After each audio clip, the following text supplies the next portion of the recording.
And we are back. So we are heading back down the South Branch of the Chicago River. Take a look here on our right-hand side. We're going to see up ahead of us on our right, with the lit-up setbacks on the edges and a lit-up statue at the top. That is the Chicago Board of Trade, designed in 1930 by Holabird and Root. That statue up at the top is Ceres, the Roman goddess of grain, wheat, and agriculture, and she does not have a face. The artist who put her up there, his name is John Storr, S-T-O-R-R. We asked him in an interview why there's not a face of the statue. He goes, and I'm directly quoting him here, "Nobody can build anything taller than it, so why bother?"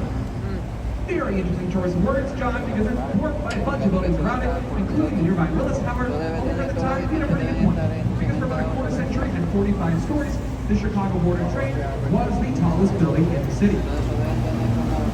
Coming over here on our right-hand side, as we pass underneath the Harrison Street Bridge, we can see up ahead of us on our right-hand side, 311 South Wacker Drive.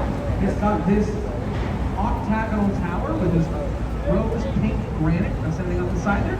It's got those cascading setbacks going away from the building with red, white, and blue lights at the top. There's 5 glass cylinder fixtures up there that they can set to any color of their choice. Usually white, but they can do whatever they want. Usually, like, for instance, my favorite is for Halloween, where it's like orange, green around the top, so it's going to be pumpkin, or like pumpkin, okay, it'll be a little red. If bears are doing okay, it'll be navy and orange. So they say, I've never seen it. Hopefully we will see that this year. But well, we say that every year, but this year we mean it. Trust me. Here on the right-hand side, we're coming up here on the elevator. We're going to sit in Chicago. In 1998, we're going to 1,453 feet, 442 meters. It is the Willis Tower, the artist formerly known as the Sears Tower. Designed in 1974. I got 1,453 feet, 442 meters. It is designed with what's called a tubular bundled construction pattern, which means it's not one building, it is 9 of them. And it's 975 foot wide tubes from our perspective and outside boxes bundled together in different visibly marked locations to allow for the maximum amount of durability that's here. The base of the tower is made out of 2 million cubic feet of concrete, which is enough concrete at the base of the tower. You too, mother. For 8 miles.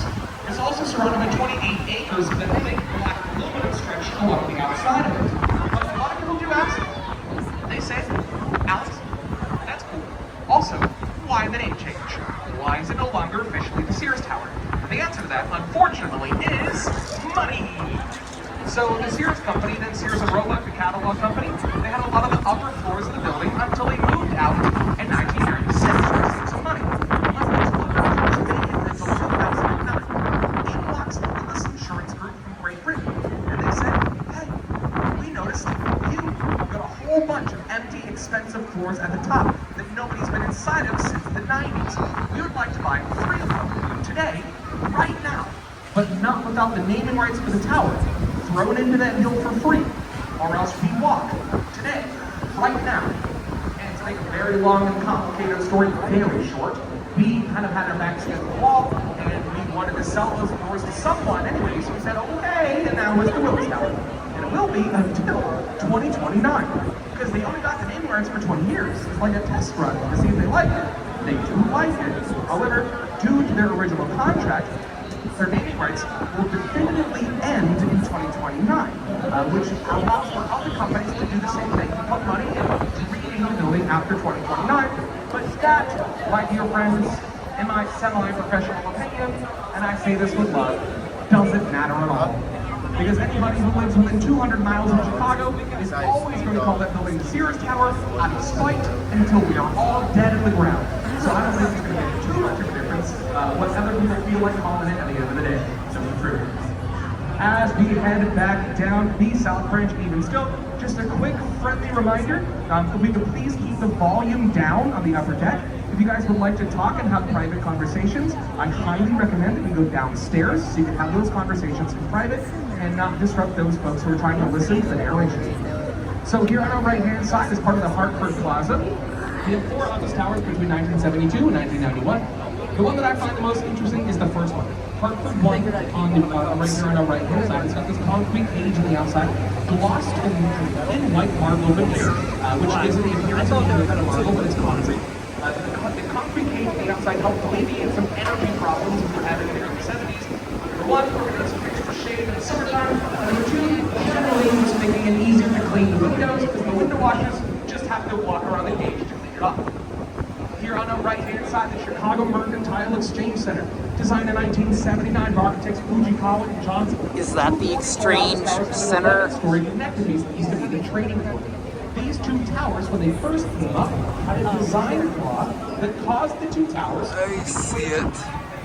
So they started to bend outwards away from each other in this giant V shape, which is exactly what you think.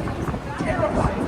So to fix that, as an emergency countermeasure, they had quickly take every floor from the 11th to the 30th at 40 and staggered 19 floors of these towers towards the opposite tower.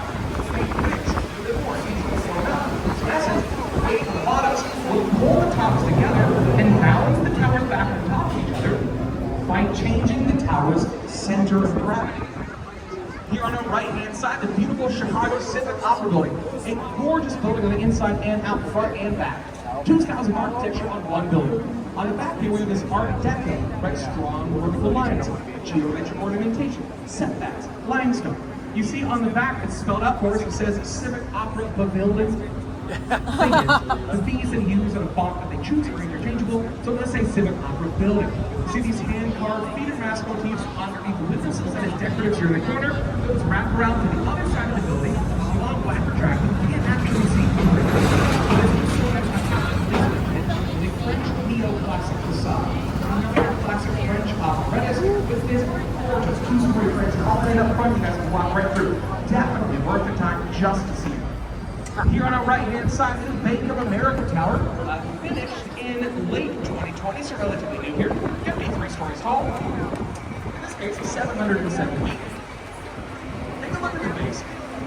The glass indented base here is designed in the same general size and shape of the building it replaced, from 110 North Blacker Drive, which was a little six-story office building down here, but not really too much to write home about. But when they demolished it to make room for the new one, they designed the base in the same general size and shape of the building that was here before. It's kind of paying homage to the land before. Speaking of land, we're actually coming up on a very important piece of land in the city of Chicago. And I say this with all sincerity. Not a lot of Chicagoans know the importance of a little piece of our own backyard right here on the south branch of the Chicago River, right